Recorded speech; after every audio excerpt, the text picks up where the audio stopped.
Good morning to all. നിങ്ങൾക്കെല്ലാവർക്കും സുഖമല്ലേ? നമ്മുടെ പാഠഭാഗത്തിന്റെ പേര് എല്ലാവരും ഒന്ന് ഓർത്തു നോക്കിക്കേ. ഏതാണ് പേര്? മധ്യകാല ഇന്ത്യ. കഴിഞ്ഞ ക്ലാസ്സുകളിൽ ഏതൊക്കെ പാഠഭാഗങ്ങളാണ് അതിൽ നിന്നും ചർച്ച ചെയ്തത്? അതിൽ നിങ്ങൾക്ക് ഒരുപാട് ഹോംവർക്കുകൾ തന്നിട്ടുണ്ട്. എല്ലാവരും ചെയ്തോ? കഴിഞ്ഞ ക്ലാസ്സിൽ നമ്മൾ പഠിച്ചത് സൽത്തനത്ത് ഭരണത്തെയും മുഗൾ വംശത്തെയും ഡൽഹി കേന്ദ്രീകരിച്ച് ഭരണം നടത്തിയ പ്രധാന ഭരണാധികാരികളെയും കുറിച്ചുമാണ്. മുഗൾ വംശത്തെ കേന്ദ്രീകരിച്ച് ഭരണം നടത്തിയ പ്രധാന ഭരണാധികാരികൾ ആരെല്ലാമാണെന്ന് നമുക്കൊന്ന് സ്ക്രീനിൽ നോക്കാം.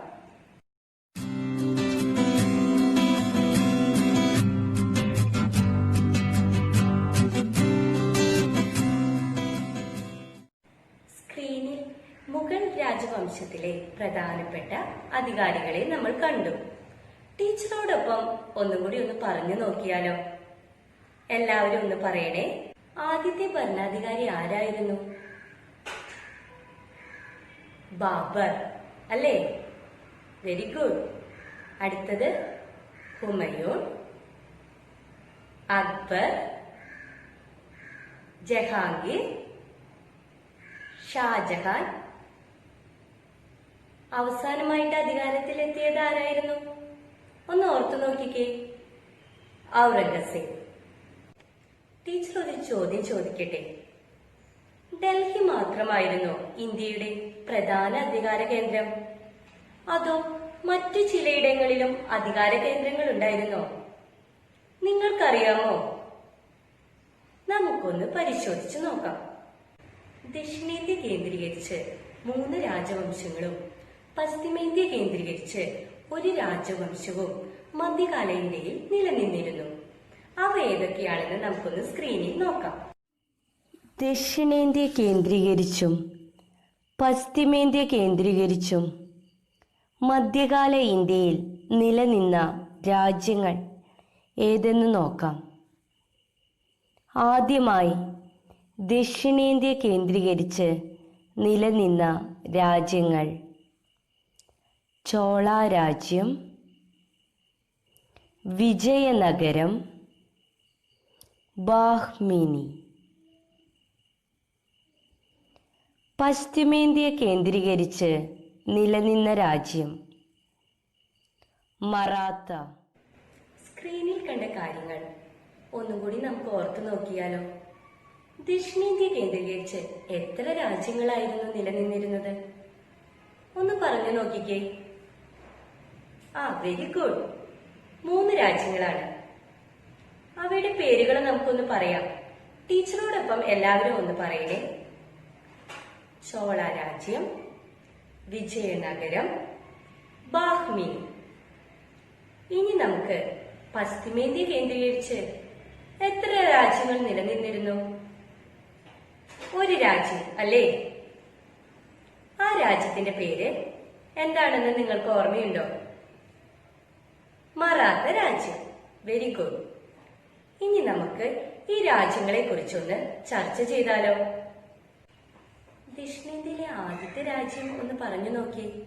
ചോള രാജ്യം അല്ലേ? ചോള രാജ്യത്തെ കുറിച്ച് നമുക്കൊന്ന് പഠിക്കാം. ദക്ഷിണേന്ത്യയിലെ ഏറ്റവും പ്രബലമായ ഒരു രാജ്യമായിരുന്നു ചോള രാജ്യം. CE 9-ാം നൂറ്റാണ്ട് മുതൽ 13-ാം നൂറ്റാണ്ട് വരെയായിരുന്നു ചോള രാജ്യത്തിന്റെ കാലഘട്ടം. ടീച്ചറോടൊപ്പം നിങ്ങൾ ഒന്ന് പറഞ്ഞേണം. എന്നായിരുന്നു ചോള രാജ്യത്തിന്റെ കാലഘട്ടം?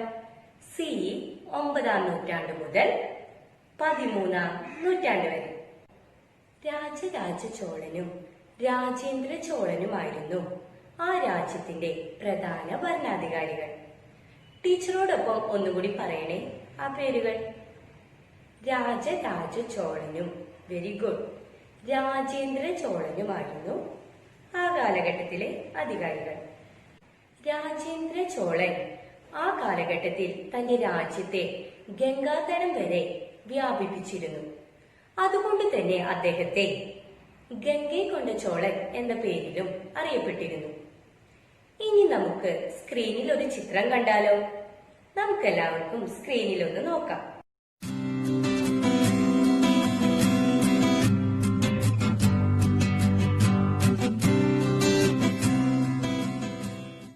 സ്ക്രീനിൽ നിങ്ങൾ ചിത്രം കണ്ടോ? എവിടെയാണ് ആ സ്ഥലം? ഇന്ത്യയിലാണോ? ഇന്ത്യയിലല്ല അല്ലേ? എവിടെയായിരിക്കും ആ സ്ഥലം? നിങ്ങളൊന്ന് പറഞ്ഞു നോക്കിക്കേ. ടീച്ചർ ഒരു ക്ലൂ തരാം. ചില തമിഴ് സിനിമകളിലെല്ലാം നമ്മൾ ഈ സ്ഥലം കണ്ടിട്ടുണ്ട്. ഏതാണ് ആ സ്ഥലം? മലേഷ്യ. ഹിന്ദു മിത്തോളജിയിലുള്ള ഒരു ദേവൻ മലേഷ്യയിലെ പ്രധാന ആരാധനമൂർത്തിയായത് എങ്ങനെയാണ്? അത് ചോള രാജ്യത്തിന്റെ വ്യാപനത്തെ കുറിച്ചാണ് സൂചിപ്പിക്കുന്നത്. ചോള രാജ്യം മലേഷ്യയിലും വ്യാപിച്ചിരുന്നു. നമുക്കൊന്ന് ചോള രാജ്യത്തിന്റെ വ്യാപനത്തെ കുറിച്ച് ഒന്ന് നോക്കാം. സ്ക്രീനിൽ നമുക്ക് ചോള രാജ്യത്തിന്റെ ഭൂപടം ഒന്ന് നോക്കിയാൽ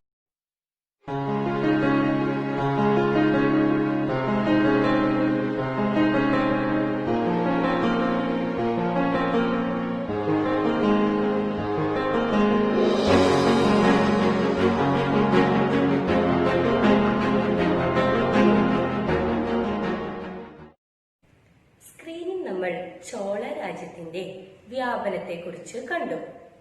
ഏതൊക്കെ രാജ്യങ്ങളിലാണ് ചോള രാജ്യം വ്യാപിച്ചിരുന്നത്? ടീച്ചറോടൊപ്പം ഒന്ന് പറഞ്ഞു നോക്കിയേ. Indonesia, Malaysia, Sri Lanka. ഈ 3 രാജ്യങ്ങളിലുമാണ് ചോള രാജ്യത്തിന്റെ ശക്തമായ ആധിപത്യം ഉണ്ടായിരുന്നത്. ആരും മറക്കരുതേ, ടീച്ചറോടൊപ്പം ഒന്നും കൂടി പറഞ്ഞു നോക്കാം. Indonesia, Malaysia, Sri Lanka. എന്തായിരിക്കും ഇതിനുള്ള കാരണം? ചോള രാജ്യത്തിന് ശക്തമായ ഒരു നാവികസേന ഉണ്ടായിരുന്നു. അതുകൊണ്ട് തന്നെ ഈ രാജ്യങ്ങൾ ചോള രാജ്യത്തിന് കീഴടക്കാൻ സാധിച്ചു. ചോള രാജ്യത്തിന്റെ പിൻതലമുറക്കാർ മലേഷ്യയിലും ശ്രീലങ്കയിലും ജീവിച്ചിരിക്കുന്നുണ്ട്. ഇതിൽ നിന്ന് നമുക്ക് എന്താണ് മനസ്സിലാക്കാൻ സാധിക്കുന്നത്? ചോള രാജ്യത്തിന് ഇന്ത്യക്ക് പുറത്തും സ്വാധീനമുണ്ടായിരുന്നു. അവർക്ക് ശക്തമായ ഒരു നാവികസേനയും ഉണ്ടായിരുന്നു. സ്ക്രീനിൽ നമ്മൾ ചോള രാജ്യത്തിന്റെ അധികാര കേന്ദ്രങ്ങൾ കണ്ടില്ലേ? ഇനി നമുക്ക് ലോക ഭൂപടത്തിൽ ചോള രാജ്യത്തിന്റെ അധികാര കേന്ദ്രങ്ങൾ ഒന്ന് അടയാളപ്പെടുത്തിയാലോ? നമുക്കൊന്ന് പേരൻസിന്റെ സഹായം ചോദിക്കാം.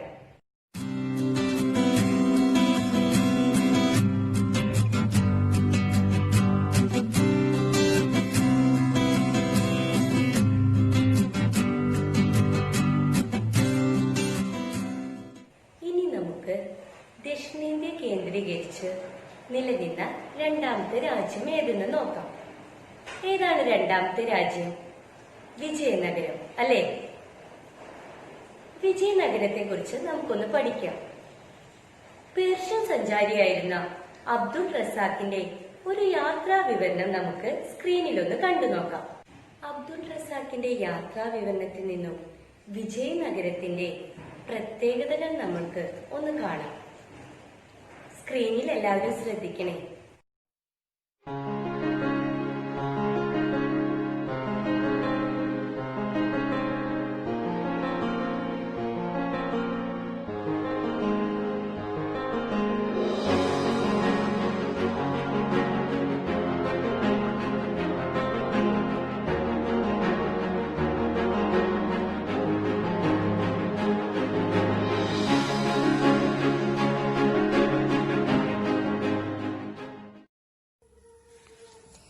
വിജയനഗരത്തിൽ ധാരാളം തുറമുഖങ്ങൾ ഉണ്ടായിരുന്നു.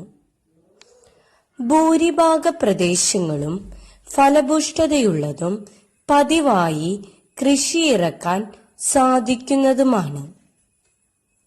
സൈന്യത്തിന്റെ അംഗബലം 11 ലക്ഷം ഉണ്ടായിരുന്നു. എന്തൊക്കെയാണ് വിജയനഗരത്തിന്റെ പ്രത്യേകത? നിങ്ങൾ സ്ക്രീനിൽ കണ്ടില്ലേ? നമുക്കൊന്ന് പറഞ്ഞു നോക്കാം. വിജയനഗരത്തിന് ധാരാളം തുറമുഖങ്ങൾ ഉണ്ടായിരുന്നു. ഭൂരിഭാഗ പ്രദേശങ്ങളും ഫലപുഷ്ടിയുള്ളതും കൃഷി ഇറക്കുന്നതുമായിരുന്നു. അംഗസൈനിക ബലം 11 ലക്ഷമായിരുന്നു. 1336 ഹരിഹരൻ, ബുക്കൻ എന്നീ സഹോദരങ്ങളാണ് ഈ വിജയനഗരം സ്ഥാപിച്ചത്.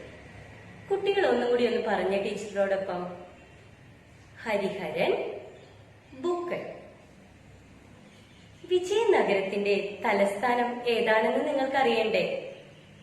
ഹംപിയാണ് വിജയനഗരത്തിന്റെ തലസ്ഥാനം.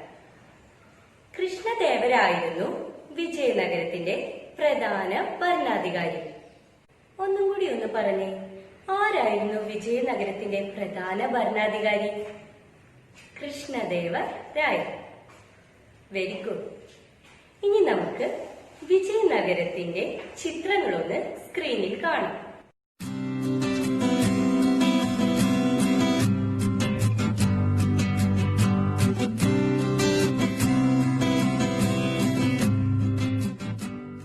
ഇനി നമ്മൾ ചർച്ച ചെയ്യുന്നത് ദക്ഷിണേന്ത്യയെ കേന്ദ്രീകരിച്ച് നിലനിന്ന മൂന്നാമത്തെ രാജ്യത്തെയാണ്. എല്ലാവരും ഒന്ന് പേര് ഓർത്തു നോക്കിക്കേ. ഏതാണ് ആ മൂന്നാമത്തെ രാജ്യം?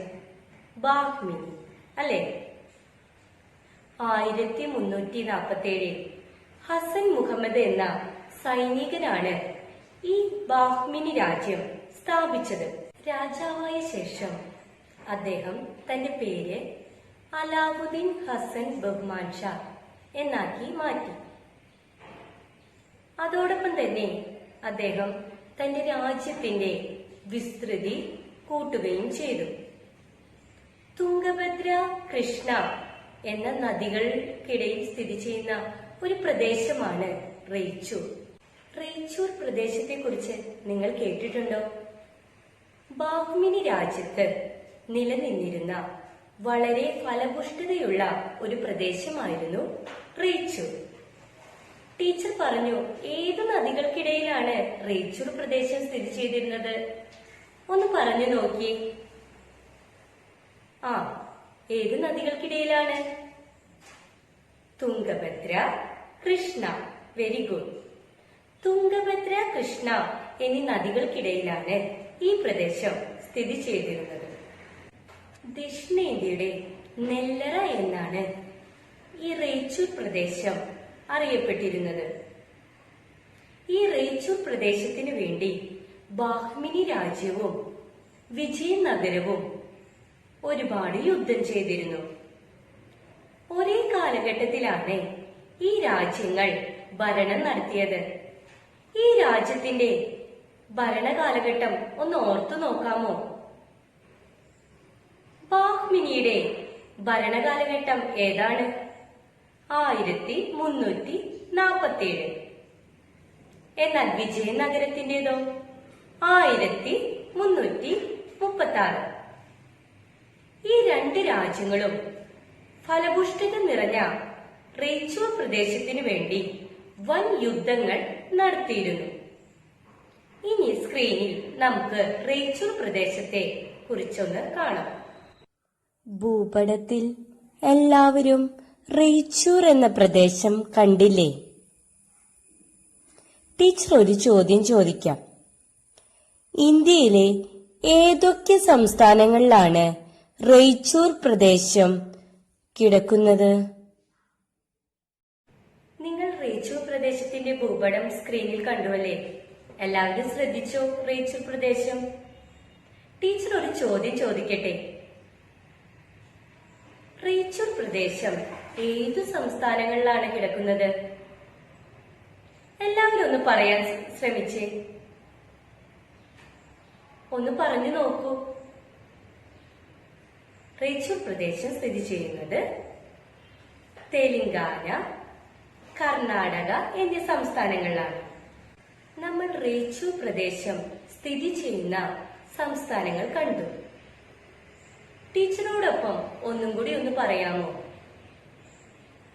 തെലങ്കാന, കർണാടക.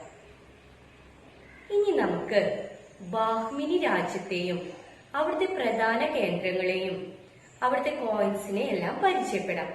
സ്ക്രീനിൽ നമുക്കൊന്ന് കണ്ടു നോക്കാം.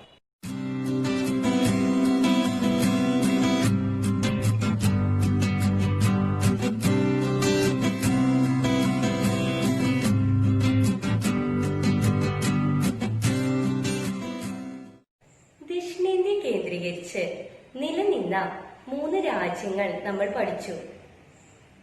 ഏതൊക്കെയാണ് ആ രാജ്യങ്ങൾ? നിങ്ങളൊന്ന് പറഞ്ഞു നോക്കി. ടീച്ചർ ഒരു വർക്ക്ഷീറ്റ് തരാം. രക്ഷിതാക്കളുടെ സഹായത്തോടു കൂടി നിങ്ങൾ വർക്ക്ഷീറ്റ് ചെയ്യണം. ഇനി നമുക്കൊരു വർക്ക്ഷീറ്റ് ചെയ്തു നോക്കാം. എല്ലാവരും റെഡിയല്ലേ വർക്ക്ഷീറ്റ് ചെയ്യാൻ? ദക്ഷിണേന്ത്യയിലെ പ്രധാന രാജ്യങ്ങളെ കുറിച്ചാണ് ഈ വർക്ക്ഷീറ്റ്. പകസൂര്യനിൽ ദക്ഷിണേന്ത്യയാണ്. ചുറ്റും എത്ര രാജ്യങ്ങളുണ്ട്? ആദ്യത്തെ രാജ്യം ഏതാണ്? ചോളരാജ്യം. Very good. വിജയനഗരം, ബാഹ്മിനി. എല്ലാവരും നന്നായി വർക്ക്ഷീറ്റ് ചെയ്തല്ലോ. ദക്ഷിണേന്ത്യ കേന്ദ്രീകരിച്ച് നിലനിന്ന രാജ്യങ്ങൾ നമ്മൾ പഠിച്ചു.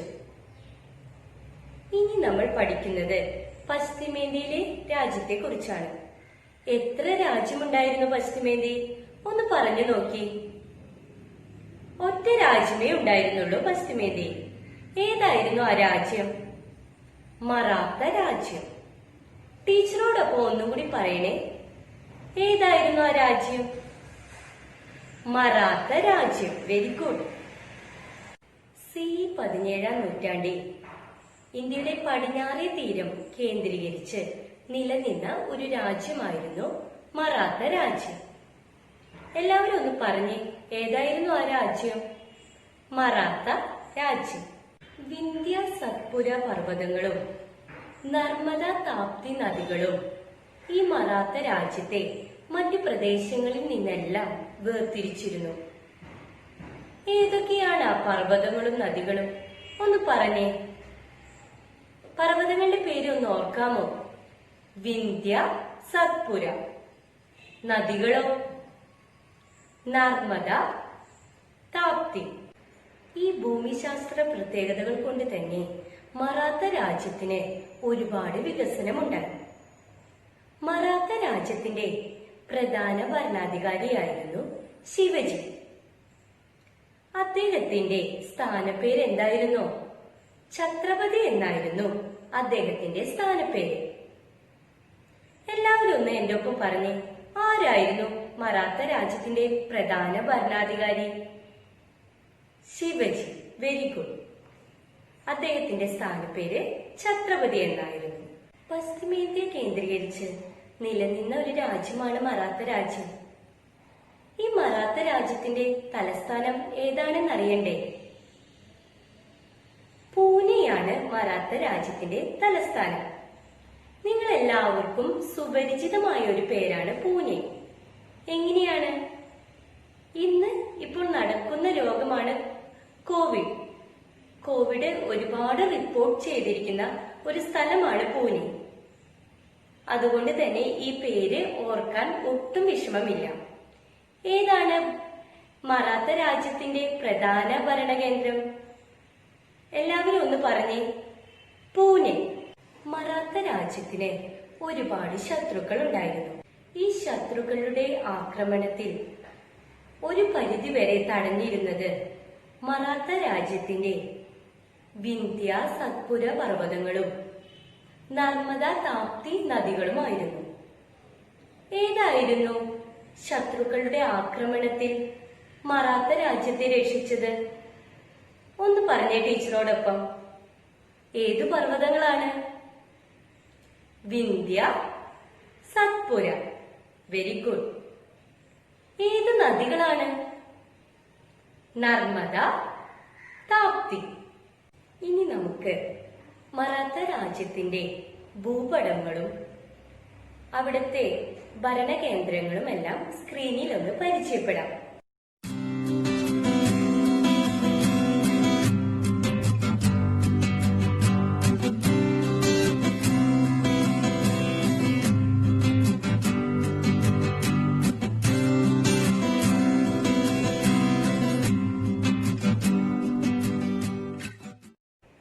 നമ്മൾ 4 രാജ്യങ്ങളെ കുറിച്ച് പഠിച്ചു. ഇവിടുത്തെ പ്രധാന ഭരണാധികാരികളെ കുറിച്ച് അറിഞ്ഞു. ഇനി നമുക്കൊരു പ്രവർത്തനം ചെയ്താലോ? രക്ഷിതാക്കളോടൊപ്പം നിങ്ങളും ചെയ്യണേ. ഇനി നമുക്ക് ഒരു വർക്ക്ഷീറ്റ് ചെയ്യാം. ഈ എടുത്തിട്ടുള്ള എല്ലാ പാഠഭാഗങ്ങളെയും ഉൾക്കൊള്ളിച്ചാണ് ഈ വർക്ക്ഷീറ്റ്. വർക്ക്ഷീറ്റ് ചെയ്യാൻ എല്ലാവരും റെഡിയല്ലേ? ഓക്കെ, നമുക്ക് വർക്ക്ഷീറ്റ് ചെയ്യാം. ഇതൊരു ചേരുംപടി ചേർക്കലാണ്. ആദ്യമായി ഇവിടെ തന്നിരിക്കുന്നത് രാജ്യങ്ങളാണ്. ഏതൊക്കെ രാജ്യങ്ങളാണ്? ചോള രാജ്യം, വിജയനഗരം, ബാഹ്മിനി, മറാത്ത. അടുത്തതായി ഇവിടെ തെറ്റി തന്നിരിക്കുന്നത് അവിടുത്തെ ഭരണാധികാരികളെയാണ്. ശിവജി, രാജരാജേന്ദ്ര ചോളൻ, അലാവുദ്ദീൻ ഹസൻ ബഹ്മാൻ ഷാ, പിന്നെയോ കൃഷ്ണദേവരായർ. ശരിയായ ഉത്തരം ഒന്ന് കണ്ടെത്താമോ? ദക്ഷിണേന്ത്യയിലും പശ്ചിമേന്ത്യയിലും നിലനിന്നിരുന്ന രാജ്യങ്ങളെ കുറിച്ചാണ് നമ്മൾ പഠിച്ചത്. ഏതൊക്കെയാണ് ആ രാജ്യങ്ങൾ? ആരൊക്കെയാണ് ഭരണാധികാരികൾ? നമുക്കൊന്നും കൂടി ഒന്ന് പരിശോധിച്ചാലോ? ദക്ഷിണേന്ത്യ കേന്ദ്രീകരിച്ച് നിലനിന്ന രാജ്യങ്ങളാണ് ചോള രാജ്യം, വിജയനഗരം, ബാഹ്മിനി. ചോള രാജ്യത്തിന്റെ ഭരണാധികാരി ആരായിരുന്നു? എല്ലാവരും ഒന്ന് പറഞ്ഞു നോക്കി. രാജരാജ ചോളനും രാജേന്ദ്ര ചോളനും. വിജയനഗരത്തെ കുറിച്ച് നിങ്ങൾക്ക് ഓർമ്മയുണ്ടോ? വിജയനഗരം ഏത് കാലഘട്ടത്തിലാണ് നിലനിന്നിരുന്നത്? 1336. വിജയനഗരം ആരാണ് ഭരിച്ചിരുന്നത്? വിജയനഗരം ആരായിരുന്നു ഭരിച്ചിരുന്നത്? ഹരിഹരൻ, ബുക്കൻ എന്ന സഹോദരങ്ങളാണ് വിജയനഗരം സ്ഥാപിച്ചിരുന്നത്. എന്നാൽ അവരായിരുന്നു വിജയനഗരം ഭരിച്ചിരുന്നത്. അവിടുത്തെ പ്രധാന ഭരണാധികാരി ആരായിരുന്നു? കൃഷ്ണദേവരായിരുന്നു അവിടുത്തെ പ്രധാന ഭരണാധികാരി. അടുത്തതായി ദക്ഷിണേന്ത്യയിൽ നിലനിന്ന രാജ്യം ഓർമ്മയുണ്ടോ നിങ്ങൾക്ക്? ബാഹ്മിനി രാജ്യം അല്ലേ? ബാഹ്മിനി രാജ്യം ആരാണ് സ്ഥാപിച്ചത്? അലാവുദ്ദീൻ ഹസൻ ബഹ്മാൻ ഷാ. അലാവുദ്ദീൻ ഹസൻ ബഹ്മാൻ ഷാ എന്നായിരുന്നോ അദ്ദേഹത്തിന്റെ യഥാർത്ഥ പേര്? അല്ല അല്ലേ, ഹസൻ മുഹമ്മദ്. അദ്ദേഹത്തിന്റെ സ്ഥാനപ്പേരായിരുന്നു അലാവുദ്ദീൻ ഹസൻ ബഹ്മാൻ ഷാ. എന്നാണ് ഈ ബാഹ്മിനി രാജ്യം നിലനിന്നത്? 1347. എല്ലാവർക്കും ഓർമ്മയുണ്ടോ ഇത്? ടീച്ചറോടൊപ്പം ഒന്ന് പറഞ്ഞേ, എന്നായിരുന്നു നിലനിന്നിരുന്നത്? 1347. ബാഹ്മിനി രാജ്യത്തിന്റെ പ്രത്യേകതകളെല്ലാം കഴിഞ്ഞോ? ഒരു പ്രത്യേകത ടീച്ചർ എടുത്തു പറഞ്ഞിരുന്നു. എന്താണെന്ന് ഓർമ്മയുണ്ടോ നിങ്ങൾക്ക്? അതെ, ദക്ഷിണേന്ത്യയുടെ നെല്ലറ എന്നറിയപ്പെടുന്ന ഒരു പ്രദേശം അവിടെയുണ്ടായിരുന്നു. ഏതാണത്? റെയ്ച്ചൂർ.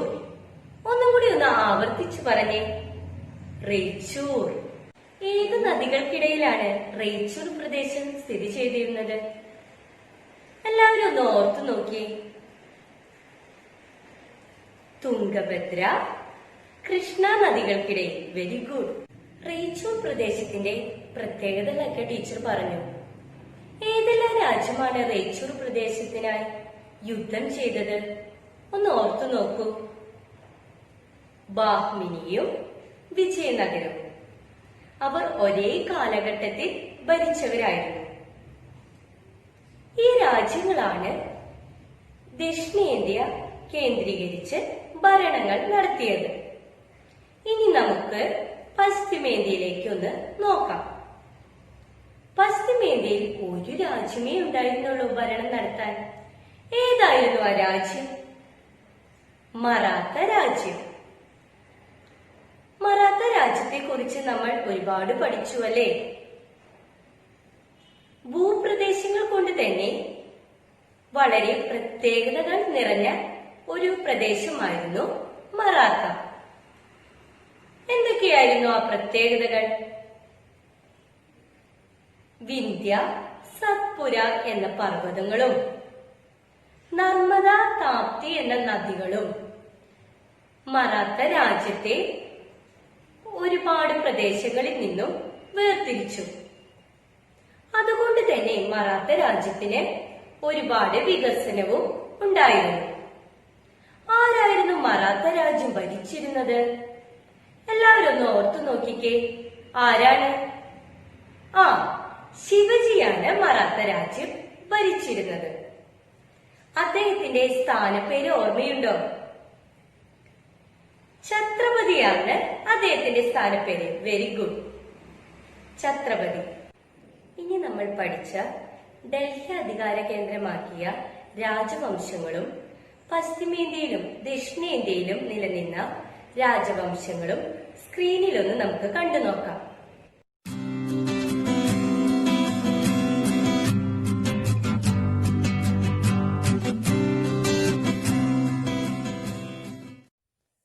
ഒരു വർക്ക്ഷീറ്റ് കൂടി നമുക്കൊന്ന് ചെയ്തു നോക്കിയാലോ? രക്ഷിതാക്കളുടെ സഹായം ഈ വർക്ക്ഷീറ്റ് ചെയ്യാൻ നിങ്ങൾക്ക് ആവശ്യമായി വരും. രക്ഷിതാക്കളെയും ഈ വർക്ക്ഷീറ്റ് ചെയ്യാൻ കൂട്ടണം കേട്ടോ. ദക്ഷിണേന്ത്യയിലെ നെല്ലറ എന്ന് അറിയപ്പെടുന്ന സ്ഥലം ഏതാണ്? ഓപ്ഷൻ: ചോള രാജ്യം, റൈച്ചൂർ. അടുത്ത ക്വസ്റ്റ്യൻ: മറാത്ത രാജ്യത്തെ മറ്റു രാജ്യങ്ങളിൽ നിന്നും വേർതിരിച്ച 2 നദികൾ പറയാമോ? നർമ്മദ, താപ്ത, കാവേരി, ഗംഗ. വിജയനഗരം സ്ഥാപിച്ചത് ആരാണ്? Hariharan Buchan, Alauddin Hasan Bahman Shah. എല്ലാവരും നന്നായി വർക്ക്ഷീറ്റ് ചെയ്യണം കേട്ടോ. ഡൽഹി അധികാര കേന്ദ്രമാക്കിയ ആദ്യ രാജവംശങ്ങൾ നിങ്ങൾക്ക് ഓർമ്മയുണ്ടോ? ഏതൊക്കെയാണവ? ഒന്ന് പറഞ്ഞു നോക്കിയേ. തൊമര രാജവംശവും ചൗഹാൻ രാജവംശവും. Very good. ചൗഹാൻ ഭരണശേഷം ഡൽഹി ഭരിച്ചിരുന്നത് ആരായിരുന്നു എന്നോ? സൽത്തനത്ത് ഭരണമായിരുന്നു. ആരൊക്കെയാണ് പിന്നീട് സൽത്തനത്ത് ഭരണത്തിൽ ഡൽഹി ഭരിച്ചിരുന്നത്? ആദ്യ വംശം ഏതായിരുന്നു? മംലുക്ക് വംശം. ഇതേ തുടർന്ന് ഗൽജി വംശം നിലനിന്നു, തുഗ്ലക് വംശം നിലനിന്നു, സയ്യിദ് വംശം, അവസാനമായിട്ട് ഏതാണ്? ലോധി വംശം. എല്ലാവർക്കും ഓർമ്മയില്ലേത്? ഈ വംശത്തിലെ അവസാനത്തെ ഭരണാധികാരിയായ ഇബ്രാഹിം ലോധിയെ ബാബർ തോൽപ്പിക്കുകയും പിന്നീട് മുഗൾ ഭരണം സ്ഥാപിക്കുകയും ചെയ്തു. മുഗൾ ഭരണത്തിലെ പ്രധാന ഭരണാധികാരിയായിരുന്നു ബാബർ. തുടർന്ന് ആരൊക്കെയാണ് ഭരിച്ചിരുന്നത്? നിങ്ങൾ പരിചയപ്പെട്ടിരുന്നില്ലേ ആ പേരുകൾ? ഒന്ന് പറഞ്ഞു നോക്കി. ബാബർ, ഹുമയൂൺ. പിന്നീട് ഭരിച്ചിരുന്നത് ആരാണ്? അക്ബർ. Very good. ജഹാംഗീർ, ഷാജഹാൻ. അവസാനത്തേതോ? ഔറംഗസേബ്. ഇതുപോലെ തന്നെ ദക്ഷിണേന്ത്യയിലും പശ്ചിമേന്ത്യയിലും നിലനിന്നിരുന്ന രാജ്യങ്ങളെ കുറിച്ച് നമ്മൾ പഠിച്ചുവല്ലേ? ഏതൊക്കെയാണ് ആ രാജ്യങ്ങൾ? ടീച്ചറോടൊപ്പം ഒന്ന് പറഞ്ഞേ. ആദ്യം നമുക്ക് ദക്ഷിണേന്ത്യയിലെ രാജ്യങ്ങളൊന്ന് നോക്കാം. ഏതൊക്കെയാണവ? ആദ്യത്തെ രാജ്യം ഏതാണ്? ചോള രാജ്യം, വിജയനഗരം, ബാഹ്മിനി. പശ്ചിമേന്ത്യയിൽ നിലനിന്നിരുന്ന രാജ്യമോ? മറാത്ത രാജ്യം. മധ്യകാല ഇന്ത്യയിലെ രാജവംശങ്ങളെയും അവിടുത്തെ പ്രധാന ഭരണാധികാരികളെയും കുറിച്ചെല്ലാമാണ് നമ്മൾ ഈ പാഠഭാഗത്തിൽ പഠിച്ചത്. മധ്യകാല ഇന്ത്യയിലെ സാമൂഹ്യ ജീവിതം എങ്ങനെയായിരുന്നുവെന്നും അവിടുത്തെ പ്രധാന തൊഴിലുകൾ എന്തെല്ലാമായിരുന്നുവെന്നും ഇന്ത്യയിലെ പുറംനാട്ടുകാരുമായിട്ടുള്ള വ്യാപാരത്തെക്കുറിച്ചെല്ലാം അടുത്ത പാഠഭാഗങ്ങളിൽ നമുക്ക് കാണാം.